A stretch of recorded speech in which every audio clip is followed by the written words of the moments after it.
prestasi pemerintahan yang dipimpin oleh Pak Jokowi ini mengagumkan banyak negara. Di mana ada presiden, ada pemerintah bisa menjaga inflasi 2,5%. Di mana coba dibuka sejarah 30-40 tahun ke belakang sampai sekarang. Sedikit negara 2,5% inflasi. Dan ini prestasi yang bukan jatuh dari langit. Kita pulih dari COVID. Saya ketemu pemimpin-pemimpin dunia mengakui, bahkan kaget bagaimana bisa Indonesia termasuk paling cepat, paling baik pulih dari pandemi COVID-19.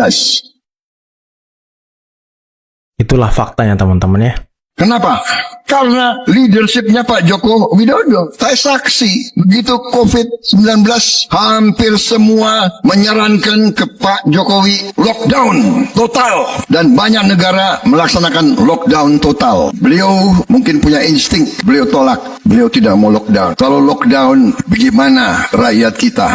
Wong cilik ini bagaimana? Pedagang warung Tegal kalau tidak boleh keluar dari rumah, dia makan apa? Risiko, tapi keputusan yang tidak lockdown ternyata membangkitkan kita kembali dengan waktu yang cepat yang mengagetkan banyak negara di dunia. Wow. Ini pengakuan dari WHO sendiri. Saudara-saudara sekalian, saya ini bukan membela ya, tapi saya ingin selalu mengatakan yang benar-benar, yang salah-salah. Tadi sahabat saya Pak Surya mengatakan tidak ada orang yang tanpa kelemahan, tidak ada orang yang tanpa kekurangan. Betul. Saya gunakan kesempatan ini sekali lagi untuk kesekian ratus kali dimanapun saya menyampaikan, saudara-saudara sekalian, mari kita belajar dari sejarah. Mari kita sekarang cari titik-titik pertemuan, jangan cari titik-titik perpisahan.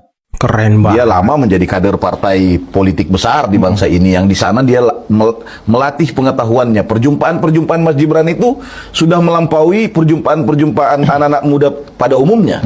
Sehingga saya melihat bahwa Mas Gibran ini satu kekuatan baru yang pada gilirannya kelak akan jauh lebih hebat dari bapaknya. Saya pernah katakan itu di beberapa tempat.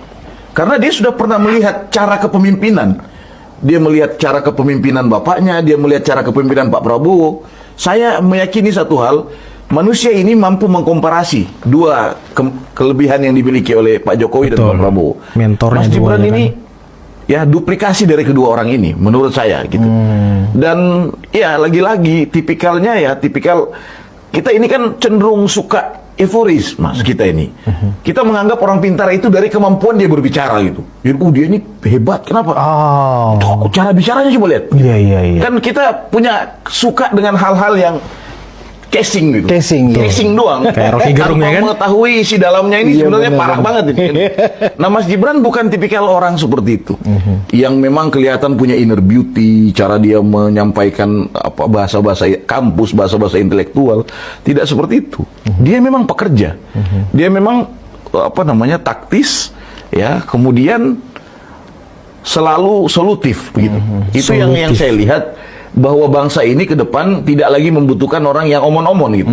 Tidak lagi membutuhkan orang yang punya kemampuan berbicara segala macam. Kan kebanyakan juga orang-orang ini yang pintar bicara kan pada gilirannya selalu gagal di pekerjaan. Kayak siapa saya tuh? termasuk salah satunya, Mas. Kayak Anies.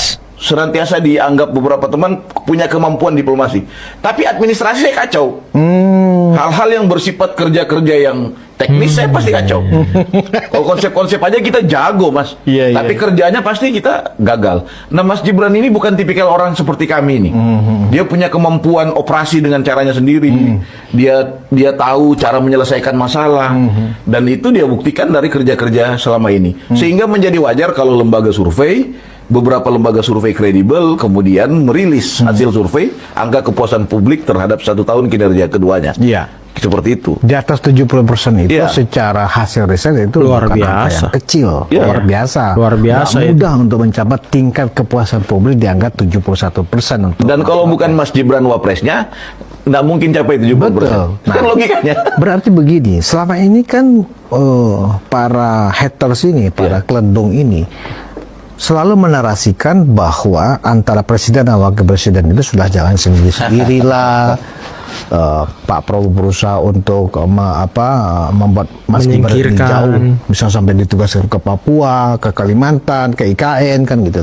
Seolah-olah memang Pak Prabowo merasa terganggu dengan Mas Gibran. Nah, masalah kini sebagai